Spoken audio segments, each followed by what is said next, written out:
ಗುರುರ್ಬ್ರಹ್ಮ ಗುರುರ್ವಿಷ್ಣು ಗುರುರ್ದೇವೋ ಮಹೇಶ್ವರಃ ಗುರು ಸಾಕ್ಷಾತ್ ಪರಬ್ರಹ್ಮ ತಸ್ಮೈ ಶ್ರೀ ಗುರವೇ ನಮಃ. ಶ್ರೀ ಜಗದ್ಗುರು ಸಿದ್ಧಾರೂಢರ ಪಾದಕಮಲಗಳಿಗೂ, ಶ್ರೋತ್ರಿಯ ಬ್ರಹ್ಮನಿಷ್ಠ ಸದ್ಗುರು ಬಸವಾನಂದರ ಪಾದಕಮಲಗಳಿಗೂ, ಅವರ ಪ್ರತಿರೂಪದಂಥ ನಿಜಗುಣಪ್ಪನವರ ಪಾದಕಮಲಗಳಿಗೂ ನನ್ನ ದೀರ್ಘದಂಡ ಪ್ರಣಾಮಗಳನ್ನು ಸಲ್ಲಿಸುತ್ತಾ, ಎಲ್ಲ ಮಹಾತ್ಮರ ಪಾದಕಮಲಗಳಿಗೂ ನನ್ನ ದೀರ್ಘದಂಡ ಪ್ರಣಾಮಗಳನ್ನು ಸಲ್ಲಿಸುತ್ತಾ, ಮನದಲ್ಲಿ ಸ್ಮರಿಸಿಕೊಳ್ಳುತ್ತಾ, ತಮ್ಮೆಲ್ಲರಿಗೂ ವಂದಿಸುತ್ತಾ, ಇವತ್ತಿನ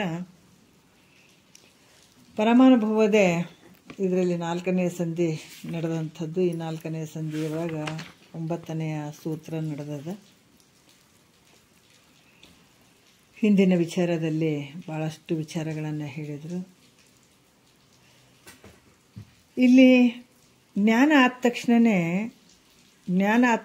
ದೇಹ ನಾಶ ಆಗಬಹುದಾಗಿತ್ತಲ್ಲ. ಜ್ಞಾನ ಆಗಿಬಿಟ್ಟದಂತಂದಾಗ ಮತ್ತೆ ಈ ಶರೀರ ಕೂಡ ಅವಾಗೇ ತಕ್ಷಣದಲ್ಲಿ ಇದನ್ನು ನಾಶ ಆಗ್ಬೋದಿತ್ತಲ್ಲ ಅಂತ ಅಲ್ಲಿ ಶಂಕೆ ಮಾಡಿದ್ರೆ, ಮಿಥ್ಯ ಜೀವನಿಗೆ ನೋಡ್ರಿ, ಇದು ಮಿಥ್ಯವಾದಂಥ ಜೀವನಿಗೆ ಪ್ರಾರಬ್ಧದ ಮೂಲಕ ಈತ ಹೆಂಗದನ, ಈ ಜೀವಾತ್ಮ ಅನ್ನುವಂಥವನು ಮಿಥ್ಯ ಅದನ್ನು. ಈತನ ಮಾಡಿದಂಥ ಎಲ್ಲ ವ್ಯವಹಾರಗಳು ಮಿಥ್ಯ ಅದಾವು ಅಂದಾಗ ನಾವು ತಿಳ್ಕೊಳ್ಬೇಕಿಲ್ಲಿ.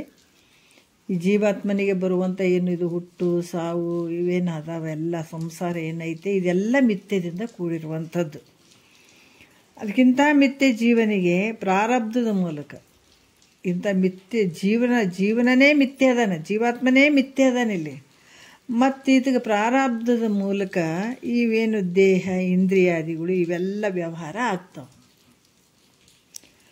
ಅದನ್ನು ಇಲ್ಲಿ ಕೂಡ ಈ ಪರಿಪೂರ್ಣವಾದಂಥ ಈ ಜೀವಾತ್ಮನಿಗೇನು ವ್ಯವಹಾರ ಏನು ಆಗ್ತವೆ, ಇವು ದೇಹ ಇಂದ್ರಿಯಗಳದ್ದು ವ್ಯವಹಾರ ಏನು ಅದಾವ, ಇವು ಯಾವ ಪರಿಪೂರ್ಣವಾದಂಥ ನಿನ್ನ ಸ್ವರೂಪಕ್ಕಿಲ್ಲ. ಅದನ್ನು ಇವಾಗ ಮುಂದೆ ಹೇಳ್ತಾರೆ ಅವರು. ಪ್ರಾರಬ್ಧ ವಶದಿಂದ ಮಾಯಾತ್ಮ 9ನೇ ಸೂತ್ರದಲ್ಲಿ ಹೇಳಿದ್ದಾರೆ ಅವರು. ಈ ಮುಂದೆ ಒಂದು ಸ್ವಲ್ಪ ನುಡಿ ನೋಡ್ಕೊಂಡು ಹೋಗ್ಬೇಕಾಗ್ತದ. 9ನೇ ನುಡಿಯಲ್ಲಿ ಪ್ರಾರಬ್ಧ ವಶದಿಂದ ಮಾಯಾತ್ಮ ಜೀವಂಗೆ ಶಾರೀರ ಭೋಗ ವರಿವಿಗಿಲ್ಲ. ಇದು ಪ್ರಾರಬ್ಧ ಕರ್ಮದ ಮೂಲಕ ಈ ದೇಹ ಅನ್ನುವಂಥದ್ದು, ಅದಕ್ಕೆ ಮೊದಲ ಜನ್ಮದ ದೇಹ, ಈ ದೇಹವಿನ್ನು ಮುಂದೊದಗುವ ದೇಹವೇ ಬೇರೆ ಬೇರೆ, ಪುದಿದು ನೀನೋರ್ವನವರೊಳಗಲ್ಲದೆ ಕರ್ಮದುದಯದಿಂ ದೇಹಿಯಾಗಿ ಹೋದರೆಂದ. ನೀ ಯಾಕೆ ಈ ಶರೀರವನ್ನು ತೊಟ್ಕೊಂಡು ಬಂದಿ, ಯಾಕೆ ಬಂದಿ, ಈ ಶರೀರದೊಳಗಿದ್ಕೊಂಡು ದೇಹಿ ಯಾಕಾದಿ ಅಂದ್ರೆ ಇದು ಪ್ರಾರಬ್ಧದ ಮೂಲಕ ಇದು ತೋರ್ದಂಗೆ ಆಗಕತ್ತದ. ಯಾಕಂದ್ರೆ ಈ ಪ್ರಾರಬ್ಧ ಕರ್ಮದ ಮೂಲಕ ಈ ದೇಹ ಇಂದ್ರಿಯಗಳ ವ್ಯವಹಾರ ಇಲ್ಲಿ ತೋರ್ದಂಗೆ ಆಗಕತ್ತದ. ಅದಕ್ಕೆ ಇದರಿಂದ ಏನಾಯಿತು, ಈ ಪ್ರಾರಬ್ಧದ ಕರ್ಮದ ಮೂಲಕ ಸುಖ ದುಃಖ ಅನ್ನುವಂಥದ್ದು ಈ ಭೋಗವು ಉಂಟಾಗುವಂಥದ್ದು. ಆದ್ರೆ ಇವೆಲ್ಲ ಎಲ್ಲೇ ಯಾರಿಗೆ ಅದಾವ ಅಂದರೆ ಮಿಥ್ಯವಾದಂಥ ಜೀವಾತ್ಮನಿಗೆ ಅದಾವ ಹೊರತಾಗಿ ನಿನ್ನ ನಿಜವಾದ ಸ್ವರೂಪಕ್ಕೆ ಇವ್ಯಾವು ಇಲ್ಲ ಅನ್ನುವಂಥ ವಿಚಾರವನ್ನು ಹಿಂದಿನ ನುಡಿಯಲ್ಲಿ ಕೂಡ ಹೇಳಿದ್ರು. ಈಗ ನಾವು 5ನೇ ನುಡಿ ಇಟ್ಕೊಂಡು ನೋಡೋಣ ಸ್ವಲ್ಪ. ನಿನ್ನೆ ಇದಾಗಿದ್ದಾವೆ ಸ್ವಲ್ಪ.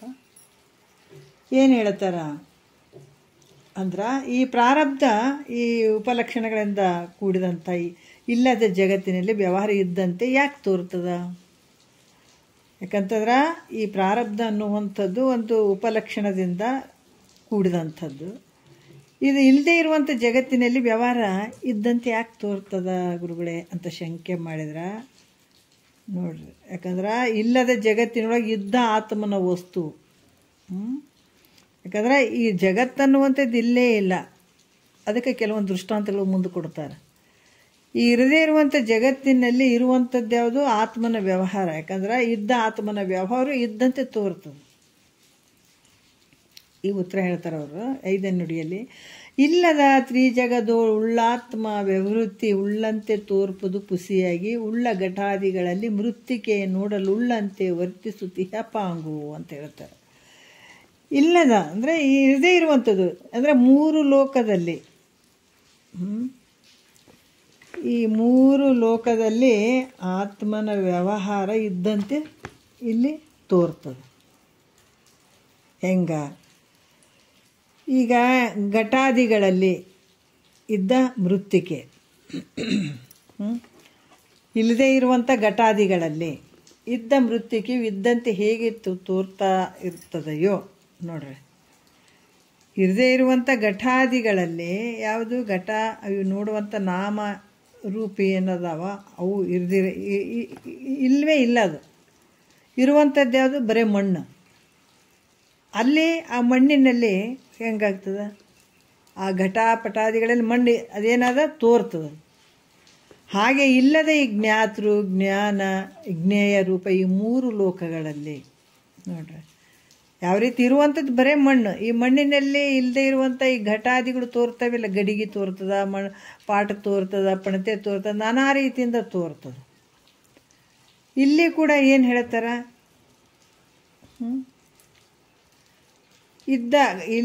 ಇರದೆ ಯಾಕಂದರೆ ಘಟಪಟಗಳಿಗೆ ತೋರುವಂಥದ್ದು ಯಥಾರ್ಥವಂತ ಮಣ್ಣೇ ಇರ್ತದೆ. ಇರುವಂಥದ್ದು ತೋರುವಂಥದ್ದು ಮಣ್ಣೇ ತೋರ್ತದೆ. ಹಾಗೆ ಕೂಡ ಇಲ್ಲದೇ ಇರುವಂಥ ಈ ಜ್ಞಾತೃ, ಜ್ಞಾನ, ಜ್ಞೇಯ ಇದು ತ್ರಿಪುಟಿ ಅಂತ ಹೇಳ್ತಾರೆ.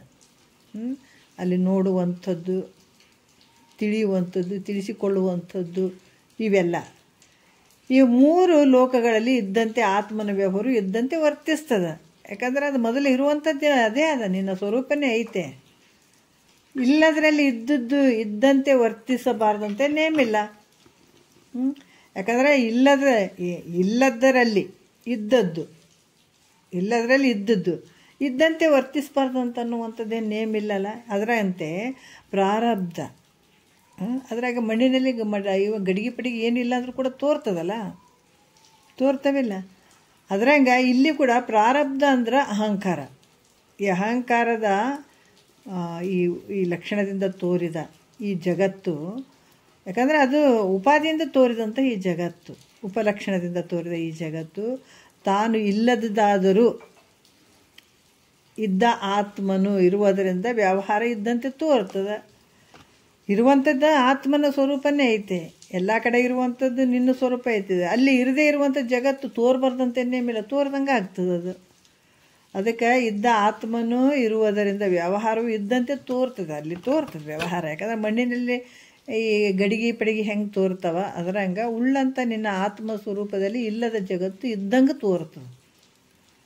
ವ್ಯವಹಾರ ಇದ್ದಂತೆ ತೋರ್ತದೆ. ಆದರೂ ಕೂಡ ಈ ಒಂದು ವ್ಯವಹಾರ ಆಗಲಿ, ಪ್ರಾರಬ್ಧದ ಭೋಗ ಆಗಲಿ ನಿನ್ನ ಆತ್ಮನಿಗೆ ಐತೇನಂದರೆ ಏನು ಸಂಬಂಧನೇ ಇಲ್ಲ. ಎಷ್ಟು ಜನ್ಮಗಳು ಹುಟ್ಟಿ ಬಾ ನೀನು, ನಾ ಹುಟ್ಟಿದ್ದೀನಿ, ನಾ ಸತ್ತಿದ್ದೀನಿ, ಏನು ವ್ಯವಹಾರ ಒಂದಲ್ಲ ಎರಡಲ್ಲ ಅಲ್ಲ, 84 ಲಕ್ಷ ಜೀವರಾಶಿ ಅಂತ ಹೇಳಿದ್ದಾರೆ ಅವರು.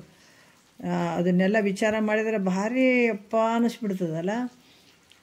ಹೇಳ್ತಾರೆ ಅವರು, ಧರೆಯನ್ನೆಲ್ಲವನ್ನು ಸಣ್ಣಿಸಿ ಧೂಳಿ ಮಾಡಲ್, ಪರಮಾಣುಗಳನ್ನೇ ತೆನಿತು ದೇಹವನ್ನು ಧರಿಸಿ ಒಂದೊಂದು ಜೀವರ ಬಸರುಳು ಬಂದು ಅಂತ ಹೇಳ್ತಾರೆ. ಅಷ್ಟು ಶರೀರಗಳು ಈ ಭೂಮಿ ಸಣ್ಣ ಧೂಳು ಮಾಡಿದ್ರೆ ಒಂದೊಂದು ಕಣ ಹೆಂಗಿರ್ತಾವೆ ಅಷ್ಟು ಶರೀರಗಳನ್ನು ತೊಟ್ಕೊಂಡು ಬಂದೀವಿ ಅಂತ ನಾವು.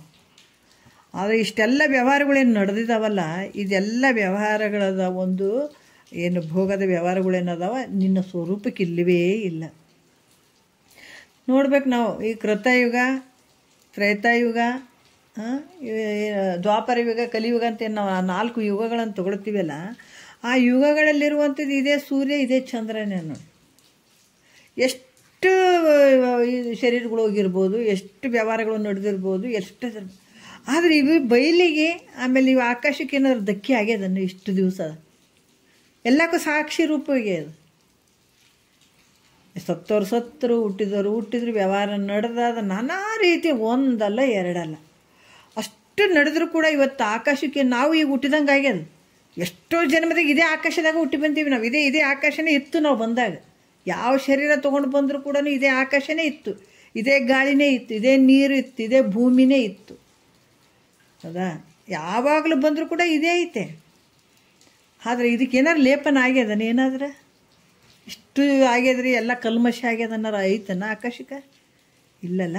ಅದೇ ರೀತಿ ಕೂಡ ನಿನ್ನ ವ್ಯವಹಾರ ಏನೇನು ನಡೆದದ ಇದೆಲ್ಲ ಸಂಸಾರ ಏನು ಐತಲ್ಲ, ಇದು ಯಾವುದು ನಿನ್ನ ಈ ಪ್ರಾರಬ್ಧದ ಭೋಗ ಆತ್ಮನಿಗಿಲ್ಲ. ಈ ರೀತಿಯಾಗಿರುವಂಥದ್ದು. ಮತ್ತು 6ನೇ ನುಡಿಯಲ್ಲಿ ಹೇಳ್ತಾರೆ, ಕಾರಣವಾದ ಪ್ರಾರಬ್ಧವು ಸುಳ್ಳಾದ ಮೇಲೆ ಕಾರ್ಯವಾದ ವ್ಯವಹಾರ ಸುಳ್ಳಾಗಲಿಕ್ಕೆ ಬೇಕಲ್ರಿ ಗುರುಗಳೇ? ಯಾಕಂದ್ರೆ ಕಾರಣನೇ ಸುಳ್ಳಾದಂತ ಹೇಳಕತ್ತೀರಿ, ಇದ್ರ ಕಾರ್ಯ ಮಾತ್ರ ಅದನ್ನು ಸುಳ್ಳಾಗಬೇಕಾಗಿತ್ತಲ್ಲ. ಹೀಗಿದ್ದು ಪ್ರಾರಬ್ಧವು ಮಾತ್ರ ಸುಳ್ಳು, ವ್ಯವಹಾರ ಮಾತ್ರ ಸತ್ಯದಂಗೆ ತೋರಕತ್ತದ ನಮಗೆ. ಪ್ರಾರಬ್ಧ ಮಾತ್ರ ಸುಳ್ಳು, ಇದ್ರ ವ್ಯವಹಾರ ಮಾತ್ರ ಸತ್ಯ ಅಂತ ತೋರ್ತದ ಅಂತ ತಾವು ಹೇಳೋದು ನನಗೆ ಯಾಕೋ ಸರಿ ಕಾಣ್ತಾ ಇಲ್ಲ. ಯಾಕಂತಂದ್ರೆ ಇದು ಯಾವ ರೀತಿ ಅಂತಂದ್ರೆ ಪ್ರಾರಬ್ಧ ಮಾತ್ರ ಸುಳ್ಳು, ವ್ಯವಹಾರ ಮಾತ್ರ ಸತ್ಯದಂತ ತೋರ್ತದ ಅನ್ನುವಂಥ ತಾವು ಹೇಳುವಂಥದ್ದು ನನಗೆ ಯಾಕೋ ಅಷ್ಟು ಸರಿ ಕಾಣ್ತಾ ಇಲ್ಲ ಅಂತ ಶಂಕೆ ಮಾಡಿದ್ರೆ ಅದಕ್ಕೆ ದೃಷ್ಟಾಂತ ಮೂಲಕ ಹೇಳ್ತಾರೆ ಅವರು. 6ನೇ ನುಡಿಯಲ್ಲಿ ಹೇಳ್ತಾರೆ, ಕಟಕಾದಿಗಳು ಪೊನ್ನಿನೋಳು ತೋರ್ಪವಿಲ್ಲದೆ ಘಟಿಪುದು ಪುಸಿಯಾದ ವ್ಯವಹಾರ ದಿಟದಂತೆ ನೋಡಲ್ ಆ ಪರಿಯೋಳು ಈ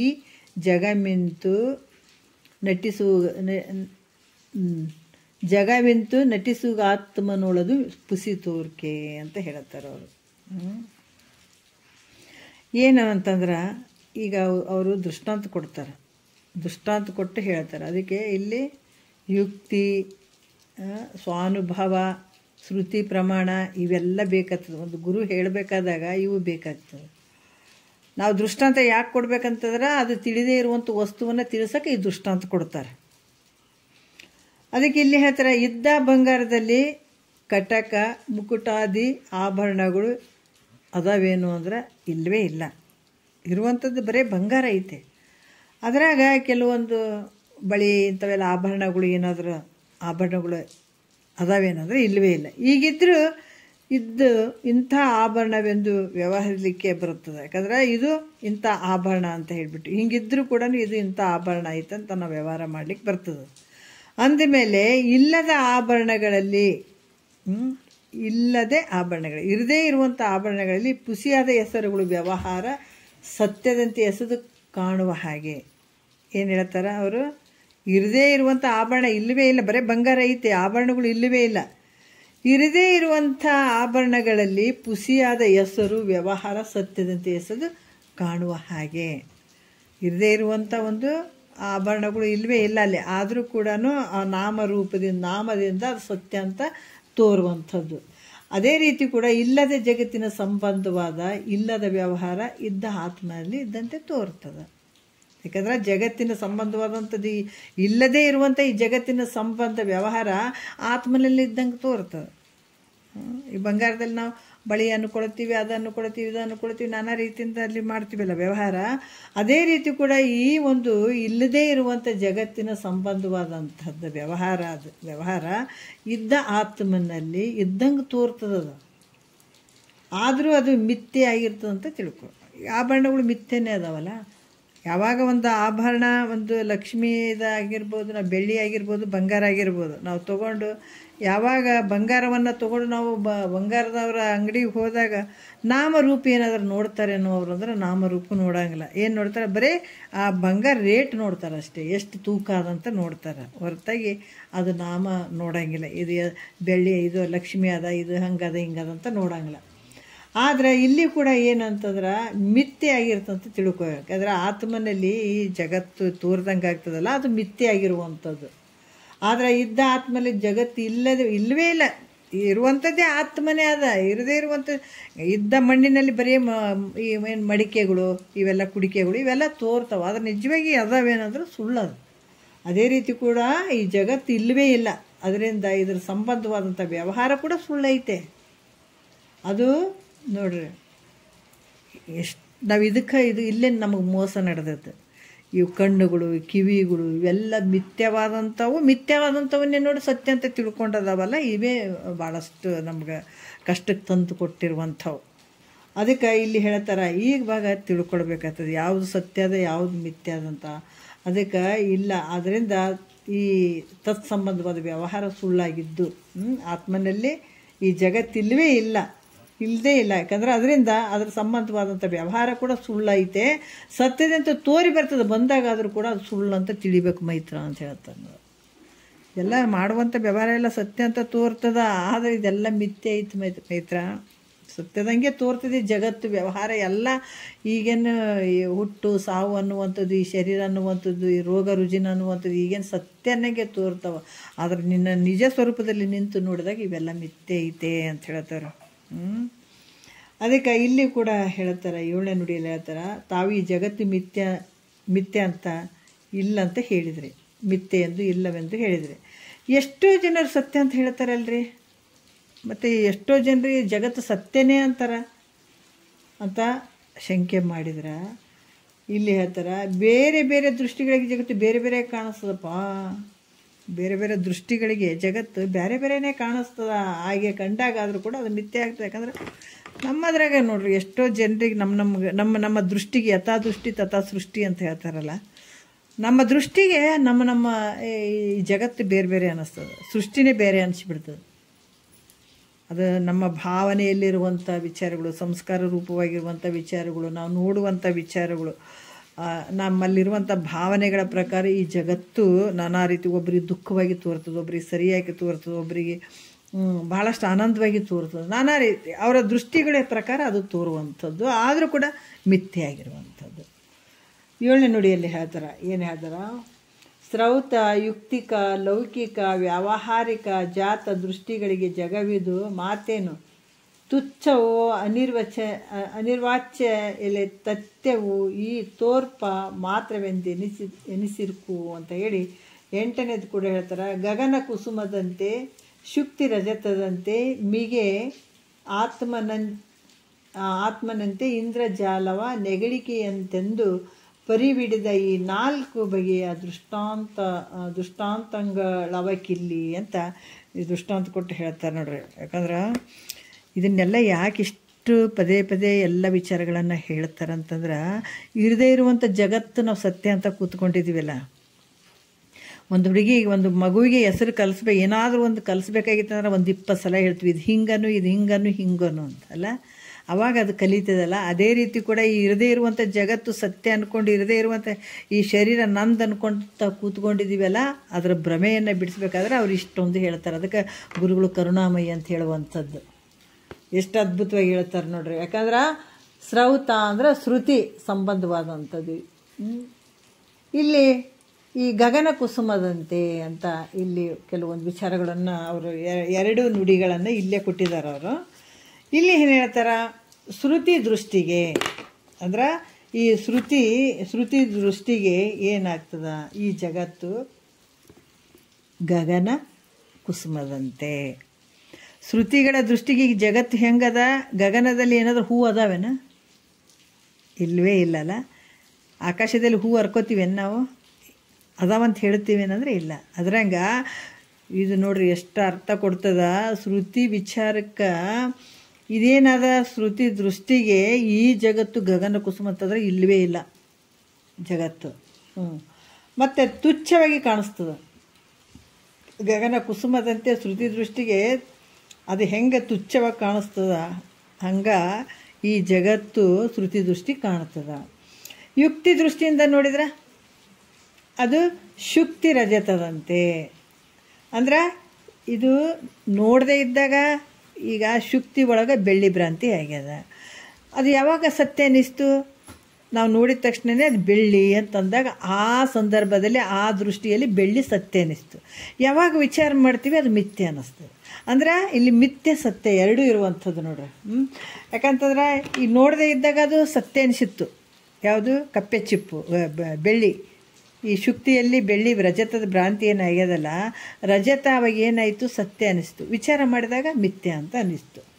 ಅದೇ ರೀತಿ ಕೂಡ ಸತ್ಯ ಮಿಥ್ಯೆ ಅಂತ ಹೇಳಲಿಕ್ಕೆ ಬಾರದೇ ಇರುವಂಥದ್ದು. ಸತ್ಯ ಅಂತಲೂ ಹೇಳಕ್ಕೆ ಬರೋಂಗಿಲ್ಲ, ಮಿಥ್ಯೆ ಅಂತಲೂ ಹೇಳಕ್ಕೆ ಬರೋಂಗಿಲ್ಲ. ಅದು ತಿಳಿಯೋದಕ್ಕಿಂತ ಮುಂಚೆ ಅದು ಸತ್ಯ ಆಗಿರ್ತದೆ, ತಿಳಿದ ಮೇಲೆ ಮಿಥ್ಯೆ ಆಗಿರ್ತದೆ. ಅದೇ ರೀತಿ ಕೂಡ ಸತ್ ವಿಲಕ್ಷಣ ಅನಿರ್ವಚನ ಅಂತ ಹೇಳ್ತಾರೆ. ಯಾಕಂದ್ರೆ ನೀನು ನೋಡಿದಾಗ ಈ ಜಗತ್ತಾಗ, ನೋಡದೇ ಇದ್ದಾಗ ಜಗತ್ತಿಲ್ಲ. ಇದು ಅನಿರ್ವಚನೀಯ ಅಂತ ಹೇಳ್ತಾರೆ. ಆದರೆ ಎರಡು ರೀತಿ ತೋರ್ತದೆ. ಅಜ್ಞಾನಿಗೆ ಸತ್ಯ ಅನ್ನಿಸ್ತದೆ, ಅಜ್ಞಾನಿಗೆ ಮಿಥ್ಯೆ ಅನ್ನಿಸ್ತದೆ.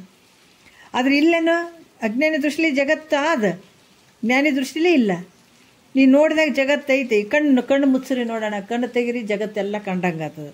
ಕಣ್ಣು ಮುಚ್ಚರಿ ಇಲ್ಲ ಅಂದರೆ ನೀನು ತೆಗೆದು ನೋಡಿದಾಗ ಐತೆ, ಇರಲಿಲ್ಲ ಅಂದರೆ ಇಲ್ಲ.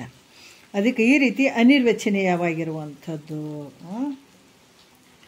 ಮತ್ತು ಇದು ಹೇಳ್ತಾರೆ. ಮತ್ತು ಲೌಕಿಕರ ದೃಷ್ಟಿಗೆ ತನ್ನಂತೆ ಸತ್ಯವಾಗಿ ಕಾಣುತ್ತದೆ. ಲೌಕಿಕ ದೃಷ್ಟಿಗೆ ಏನು ಅನ್ನಿಸ್ತದೆ? ಇದು ಜಗತ್ತು ಏಸು ಜನ್ಮನ ಉಟ್ಕೊಂಬ, ನಾನು ಇದೇ ಊರಲ್ಲಿ ಹುಟ್ಟಬೇಕ್ರಿ, 7 ಜನ್ಮಕ್ಕೆ ಇಂಥವರೇ ನನಗೆ ಇಂಥ ಮನೆಯದಲ್ಲೇ ಹುಟ್ಟಬೇಕು, ಇಂಥ ಊರಲ್ಲೇ ಹುಟ್ಟಬೇಕು. ನೋಡ್ರಿ, ಸತ್ಕೊಂಡು ಆದರೂ ಕೂಡ ಹಿಂಗೆ ಹುಟ್ಬೇಕನ್ನೋರೇ ಇವರೆಲ್ಲ. ನಮ್ಮ ಗುಣ ಹೆಂಗದಂತಾರೆ, ಸತ್ತೋದ್ರೆ ಮುಂದಿನ ಜನ್ಮದಾಗ ಇಂಥವ್ರು ಇಲ್ಲೇ ಇನ್ನೂ ಹುಟ್ಬೇಕನ್ನೋರು ನಾವೆಲ್ಲ ಇದನ್ನ ಕಡೆಗೆ ಆಗ್ಬೇಕನ್ನೋರಲ್ಲ, ಇನ್ನೂ ಹುಟ್ಟಿ ಬರ್ಬೇಕನ್ನೋರೇ ಅಂದ್ಕೊಂಡೇ ಹೋಗೋರು ಮತ್ತು ಬರೋರು. ಹಿಂಗೆ ಲೌಕಿಕ ದೃಷ್ಟಿಗೆ ಏನಾಗ್ತದೆ? ಇದು ಸತ್ಯ ಅಂತ ಕಾಣಿಸ್ತದೆ, ಈ ಜಗತ್ತು ಸತ್ಯ ಅಂತ ಕಾಣಿಸ್ತದೆ. ವ್ಯವಹಾರ ದೃಷ್ಟಿಗೆ ಇದು ಇಂದ್ರಜಾಲದಂಗೆ ಕಾಣಿಸ್ತದೆ. ವ್ಯವಹಾರ ಮಾಡಬೇಕಾದಾಗ ಇದು ಹೆಂಗೆ ಅನ್ನಿಸ್ತದ? ಇಂದ್ರಜಾಲ. ಇಂದ್ರಜಾಲ ಹೆಂಗೆ ನೋಡ್ರಿ, ಹಿಂಗೆ ವ್ಯವಹಾರ ದೃಷ್ಟಿಯಲ್ಲಿ ಒಂದು ಕಾಗದ ಒಯ್ದು ಏನೇನೋ ಬಟ್ಟೆ ಮಾಡ್ತಾನೆ, ಬಟ್ಟೆ ಒಯ್ದು ಮಾಡ್ತಾನೆ, ಅದು ಮಾಡ್ತಾನೆ, ನಾನಾ ರೀತಿಯಿಂದ ತೋರ್ತದಲ್ಲ. ಹಂಗೆ ಈ ಜಗತ್ತು ಕೂಡ ಇಂದ್ರಜಾಲದಂಗೆ ಐತೆ. ಇದು ಯಾಕಂದರೆ ವ್ಯವಹಾರದ ದೃಷ್ಟಿಗೆ ಇಂದ್ರಜಾಲದಂಗೆ ಇದು ಕಾಣಿಸ್ತದ ಅಂತ ಹೇಳ್ತಾರೆ. ಮತ್ತು ಇದು ಇಂದ್ರಜಾಲ ಆಟದ ಪ್ರತೀತಿಯಂತೆ ಪ್ರತೀತಿ ಮಾತ್ರವಾಗಿರುತ್ತದೆ. ಇದು ಬರೀ ಪ್ರತೀತಿಯಾಗಿರುವಂಥದ್ದು ಇದು ಅಷ್ಟೇ. ನಿಜವಾಗಿ ವಿಚಾರ ಮಾಡಿದರೆ ಇದು ಇಲ್ಲವೇ ಇಲ್ಲ. ಈ ರೀತಿ ತಿಳಿಬೇಕಾದಂಥದ್ದು ಮೈತ್ರ ಅಂತ ಹೇಳ್ತಾರೆ. ಲೌಕಿಕರ ಜನರ ದೃಷ್ಟಿಗೆ ಈ ಜಗತ್ತು ಸತ್ಯವಾಗಿ ಕಂಡರೂ ಕೂಡ ನೋಡ್ರಿ, ಯಾಕಂದ್ರೆ ಲೌಕಿಕದ ಈ ಜಗತ್ತಿಗೆ ಇದು ಹೆಂಗದ? ಸತ್ಯ ಅಂತ ಕಾಣಿಸ್ತದೆ. ಸತ್ಯ ಅಂತಲೇ ಮಾಡ್ತಾನೆ ಆತು. ಮಿಥ್ಯೆ ಅಂದರೆ ಜಗತ್ತಿನಾಗ ಯಾರು ಸಂಸಾರ ಮಾಡ್ತಿರ್ಲಿಲ್ಲ. ಇದನ್ನು ಪೂರ್ತಿ ಏನಾದರೂ ಭಾಳ ತಿಳ್ಕೊಂಡ್ಬಿಟ್ರೆ ಸಂಸಾರ ಮಾಡೋಕ್ಕಾಗೋದೇ ಇಲ್ಲ. ಎಲ್ಲರೂ ಭಾಳ ಜ್ಞಾನಿಗಳಾಗಿಬಿಡ್ತಿದ್ರು. ಬಟ್ ಜಗತ್ತಿನ ವ್ಯವಹಾರ ಅಷ್ಟು ಸುಗಮವಾಗಿ ನಡೀತಿರ್ಲಿಲ್ಲ. ಯಾಕಂದರೆ ಜಗತ್ತು ಮಿಥ್ಯೆ ಅಂದಾಗ ಯಾರಾದರೂ ಭಾಳ ರುಚಿಕಟ್ಟಾಗಿ ಸಂಸಾರ ಮಾಡೋಕ್ಕಾಗ್ತದೆ ಅನ್ನೋದ್ರೆ ಆಗಂಗಿಲ್ಲ. ಅದಕ್ಕೆ ಇಲ್ಲಿ ಕೂಡ ಏನು ಹೇಳ್ತಾರೆ, ಈ ಜನರ ದೃಷ್ಟಿಗೆ ಈ ಜಗತ್ತು ಸತ್ಯವಾಗಿ ಕಂಡರೂ ಕೂಡ, ಲೌಕಿಕ ಜನರ ದೃಷ್ಟಿಗೆ ಈ ಜಗತ್ತು ಸತ್ಯವಾಗಿ ಕಂಡರೂ ಕೂಡ ಶ್ರುತಿ ಜ್ಞಾನವುಳ್ಳ ಜ್ಞಾನಿಗಳ ದೃಷ್ಟಿಗೆ ಇದು ನೋಡ್ರಿ. ಅದಕ್ಕೆ ನಾವು ಎಲ್ಲರೂ ಮನುಷ್ಯರ ಥರನೇ ಇದ್ದೀವಿ, ಆದ್ರೆ ಮಹಾತ್ಮರನ್ನು ಮನುಷ್ಯರ ಥರನೇ ಅದಾರ. ಅವ್ರ ದೃಷ್ಟಿಗೆ ಹೆಂಗೆ ಕಾಣಿಸ್ತದೆ ನೋಡ್ರಿ ಇದು. ಹೌದಾ? ನಾವು ವಿಚಾರ ಮಾಡ್ಬೇಕು. ಲೌಕಿಕದಲ್ಲೇ ಕೆಲವರು ಮಂದ ಬುದ್ಧಿಯವರು ಇರ್ತಾರೆ, ಹುಚ್ಚರು ಇರ್ತಾರೆ, ನಾನಾ ರೀತಿಯಿಂದ ಇರ್ತಾರೆ. ಅವ್ರಿಗೆ ಒಂದೊಂದು ಥರ ಲೋಕಗಳು ಕಾಣ್ತಿರ್ತವೆ ಭಿನ್ನ ಭಿನ್ನವಾಗಿ. ಅದು ಭ್ರಮೆಯಿಂದ ಇನ್ನೂ ಒಂಥರ ಭ್ರಮೆ ಇರ್ತಾವಲ್ಲ, ನಾನಾ ರೀತಿಯಿಂದ ಬೇರೆ ಬೇರೆ ಭ್ರಮೆಗಳು ಹಚ್ಕೊಂಡಿರ್ತಾವಲ್ಲ. ಆ ಭ್ರಮೆಯಲ್ಲೇ ಅವ್ರಿಗೆ ಆ ಭ್ರಮೆಯಿಂದನೇ ಆ ಜಗತ್ತು ತೋರ್ತಿರ್ತದೆ. ನಮಗಿದು ಜಗತ್ತು ಸತ್ಯ ಅಂದ್ರೆ ನಮಗಿದು ಭ್ರಮೆ, ದೊಡ್ಡ ಭ್ರಮೆ ಇದು.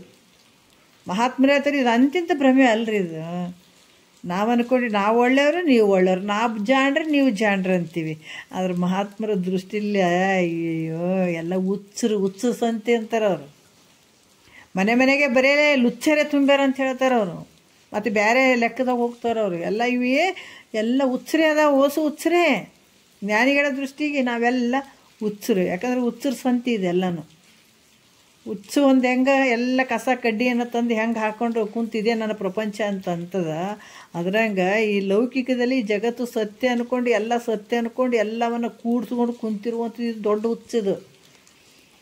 ಅದಕ್ಕಿಂತ ಒಂದು ಭ್ರಾಂತಿ ಹೋಗಬೇಕಾದ್ರೆ ಭಾಳ ಅದಕ್ಕೆ ಮಹಾತ್ಮನೇ ಬೇಕು, ಬಲಾಢ್ಯವಾದಂಥ ಗುರುನೇ ಬೇಕು. ಇದಕ್ಕೆ ಈ ಭ್ರಾಂತಿಯನ್ನು ಹೊಡೆದಾಕಕ್ಕೆ ಮಹಾತ್ಮ ಅಂತ ಒಂದು ಬಲಾಢ್ಯ ಗುರುನೇ ಬೇಕು ಇದಕ್ಕೆ.